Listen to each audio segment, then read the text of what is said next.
Hello mes petites pépites, j'espère que vous allez bien parce qu'aujourd'hui on se retrouve pour une vidéo que j'avais trop hâte de tourner. Il s'agit du top 10 romances selon ChatGPT. Je me dis que ChatGPT c'est un petit peu le truc de l'actualité depuis quelques mois. J'avais un peu envie de voir ce qu'il allait nous sortir en tant que top 10 de romances, de fantasy et autres. Donc on va commencer tout de suite avec le premier livre que ChatGPT nous propose. Il s'agit de Maybe Someday de Colleen Hoover. Donc déjà, je n'ai pas lu ce tome, mais c'est Colleen Hoover. Donc c'est le premier livre qu'il a cité. Donc sincèrement, je me dis qu'il y a du potentiel parce que Colleen Hoover, pour le moment, tous les romans que j'ai lus de cette autrice, je les surkiffe, tout simplement. Donc je suis plutôt d'accord avec son choix parce que je pense que je vais adorer cette saga. Donc ici, on suit Sydney qui a 22 ans et qui découvre la trahison de son petit ami et de sa meilleure amie. Elle va trouver du réconfort auprès de Ridge, son voisin musicien, et il va y avoir une alchimie entre les deux personnages. Donc voilà, un petit peu un classique, j'ai envie de dire, mais Colleen Hoover a l'art de nous rendre accro à ses romans, donc je ne doute pas que ce soit le cas pour celui-ci. Alors ensuite, on a The Deal, donc c'est, je pense, le premier tome de Off Campus. De nouveau, je l'ai pas lu, mais si je dois me référer aux réseaux sociaux, je sais que cette saga fait fureur. Que ce soit sur TikTok, sur Insta, sur YouTube, on en parle partout. Donc pour le moment, je me dis clairement que ChatGPT, ça a du potentiel et qu'on pourrait se référer à ce qu'il nous propose si jamais on veut découvrir d'autres romans. Donc ici, on va suivre Anna, qui est une étudiante brillante, mais qui a peu confiance en elle. Elle va conclure un pacte avec Gareth, la star de l'équipe de hockey, pour l'aider dans ses études. Ce qui commence comme une transaction se transforme en une romance passionnée.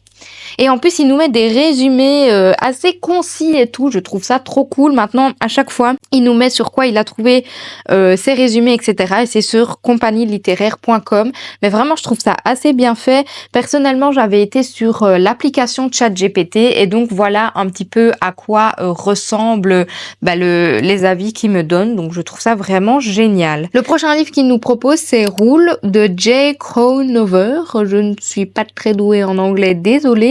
Celui-là, je dois dire que je ne le connais pas du tout. Je ne l'ai jamais vu passer nulle part, donc je ne sais pas du tout ce que raconte ce livre. Donc ici, on nous dit que Shaw, une jeune femme sage et sérieuse, rencontre Rule, un tatoueur rebelle. Leur différence semble insurmontable, mais leur attirance mutuelle est indéniable. Mais vraiment, les résumés, ils donnent tous trop envie. Genre, c'est résumé en 2 phrases et on a juste trop envie de lire le livre. C'est trop bien fait. Enfin, je suis assez étonnée de ChatGPT pour le moment parce que vraiment, je trouve ça incroyable. Alors, je dis pas que ça doit remplacer les métiers qui existent, tout ce qui est IA, etc. Je suis pas tout à fait pour, pas dans tout en tout cas, mais je suis pour certaines choses. Et genre là-dedans, ça nous fait clairement un top 10 des romances à lire en France. J'avais précisé en France parce que du coup, il me sortait des livres américains et tout, mais je préférais avoir le top de France. Et même si, par exemple, Colleen Hoover, elle est pas française, on a quand même un top assez représentatif, en fait, finalement, de ce qu'on voit sur les réseaux. Donc, je trouve ça plutôt pas mal.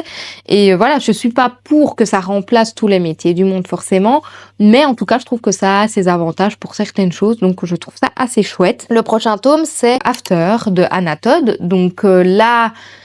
En fait, je comprends pourquoi il le met dans le classement. Personnellement, quand j'étais adolescente, j'étais fan de cette saga. Vraiment, j'ai lu tous les livres, j'ai lu les spin-offs, j'ai vu les films.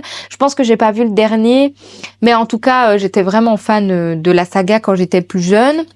Donc je comprends pourquoi il le met là, même si maintenant à l'heure actuelle avec du recul, j'aime pas trop en fait la relation entre Hardin et Tessa. Je trouve qu'elle est pas très saine, etc. Enfin voilà, il y a pas mal de choses pour lesquelles je ne suis plus trop d'accord. Mais pour les jeunes ados de 18 ans quand même, hein, parce qu'il y a du smut plus, on rappelle. Enfin j'aurais peut-être dit allez 16-17 ans, mais pas avant quoi. Et du coup je comprends pourquoi il le met dans le top, même si personnellement c'est pas la saga que je recommanderais en premier, mais je comprends. pourquoi il le met. Donc ici, on suit Tessa, qui est une étudiante sérieuse, et Hardin, qui est un jeune homme rebelle. Leur relation tumultueuse explore les thèmes de l'amour, de la passion et du pardon, parce qu'évidemment, il y a beaucoup de choses qui sont mises en avant dans cette saga en règle générale. Donc voilà un petit peu ce qu'on nous dit pour After.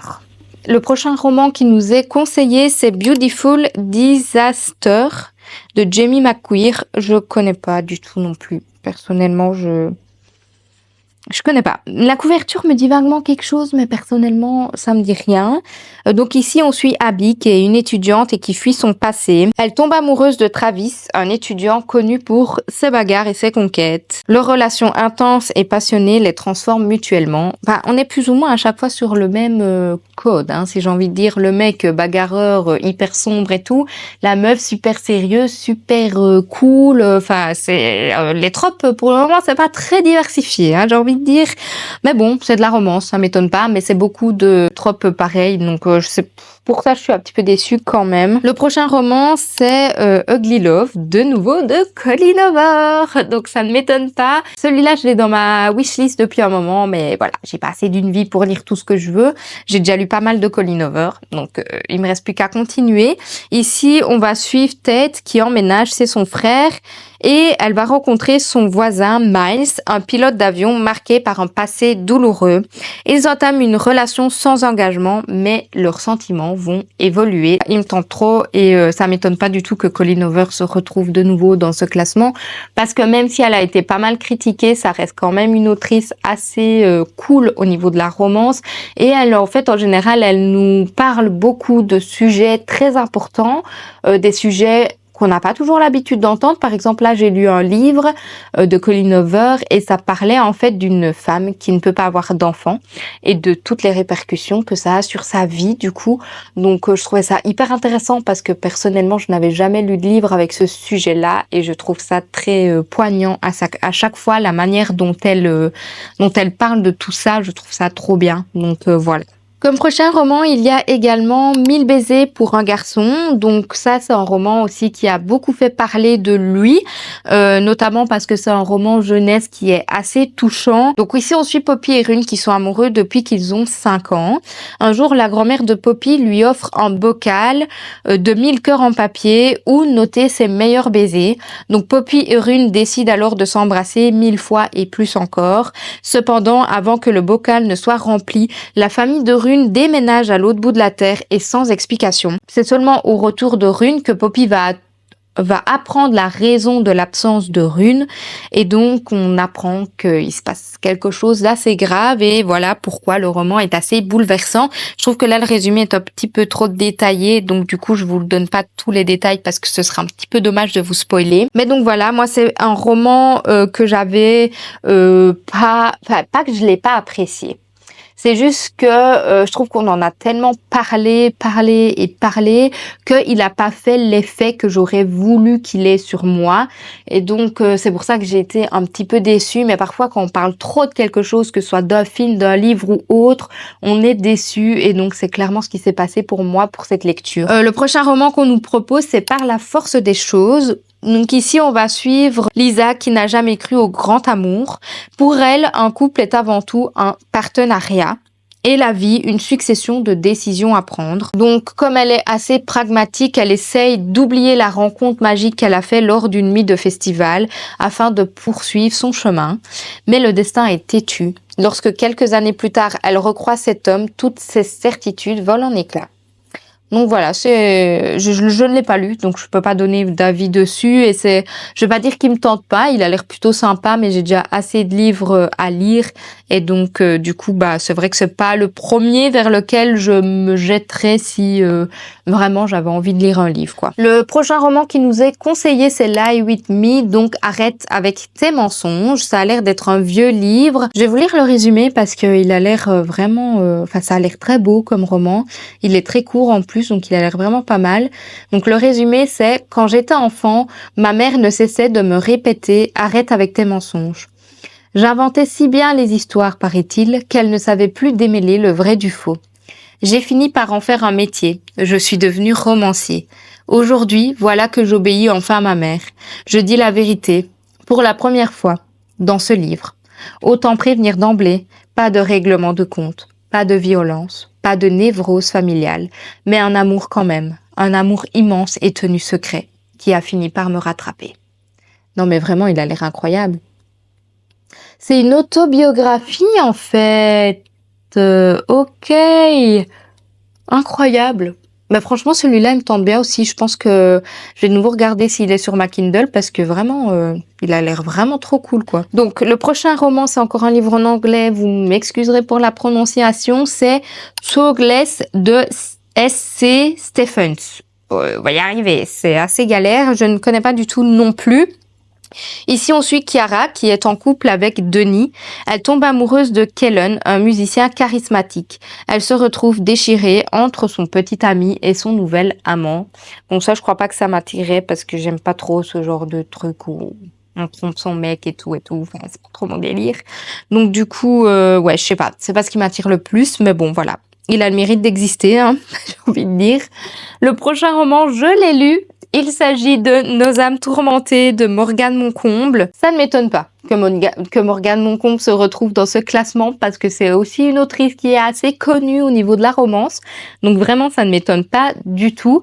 Donc ici, en fait, on suit Azalée qui va revenir habiter à Charleston, qui est sa ville natale. Elle n'y va pas de gaieté de cœur. Elle a préféré partir quelques années auparavant pour échapper à des souvenirs pénibles et pour mettre le plus de distance possible entre elle et les personnes qui lui ont fait du mal.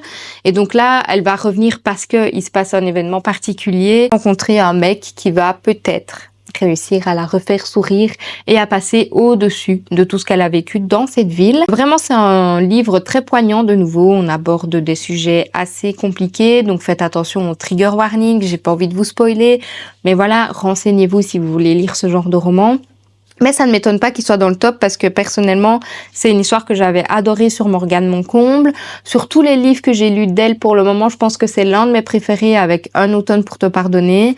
Donc voilà, je suis assez contente qu'il se retrouve dans le classement finalement. Alors comme avant-dernier roman, on a 50 nuances de Grey. Voilà.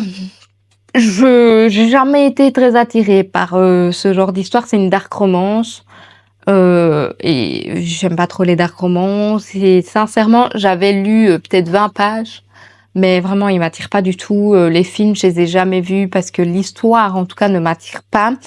Je sais pas exactement ici, enfin les résumés courts c'est cool mais là ça vous explique pas grand chose. Bon en gros on va suivre Anastasia qui est étudiante en littérature et qui va interviewer Christian Grey. Elle est convaincue que leur rencontre a été désastreuse et donc elle tente de l'oublier, mais Christian va venir l'inviter pour un rendez-vous en tête-à-tête.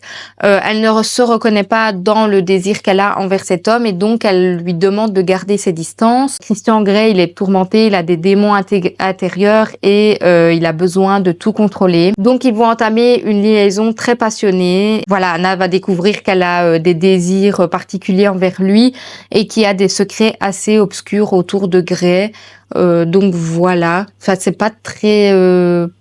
c'est un peu flou je trouve, mais en même temps c'est vrai que j'avais pas ça en tête dans cette histoire-là. Enfin, bref, j'ai mémoire de certains contrats entre les deux. Enfin, je sais pas. Bref, ce n'est pas une histoire qui me tente de fou, mais c'est vrai que ça, à l'époque où c'est sorti, finalement, ça a eu tellement de succès que ça m'étonne pas que ça soit dans le classement parce que vraiment, à cette époque-là, c'était le film et le roman à lire et à découvrir, quoi. Donc, sincèrement, ça ne m'étonne pas et même si c'est pas mon style de lecture, bah voilà, il y en a qui apprécient. Donc, il y en a pour tous les goûts, je trouve. Et alors, le dernier roman qu'il nous conseille, c'est Punk 57 Hate to Love.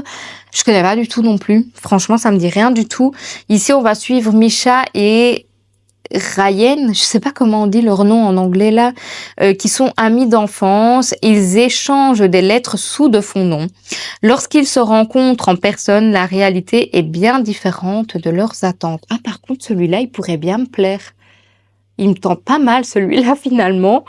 Finalement, ce concept, c'est peut-être pas l'idéal, hein, parce que ça va encore me donner envie d'acheter plein de livres. Mais voilà, je trouve que le classement, en fait, au final, il est assez fidèle à ce qu'on peut voir sur les réseaux. On peut voir qu'il y a des livres qui ont full hype et tout en ce moment, des livres qui ont été fort connus à l'époque, dont After et 50 nuances degrés, c'était il y a des années, mais au final, ça a eu tellement de succès que c'est normal que ce soit dans le classement.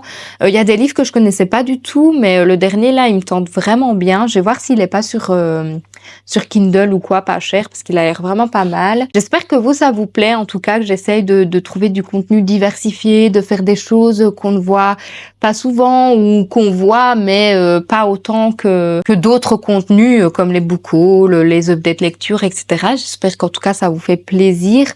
Pour ceux qui sont un petit peu timides, n'hésitez pas à me mettre un petit emoji téléphone dans les commentaires. Pour ceux qui sont un peu moins timides, n'hésitez pas à me dire en commentaire si ce classement vous plaît pas, vous, qu'est-ce que vous auriez mis en premier, en dernier, etc.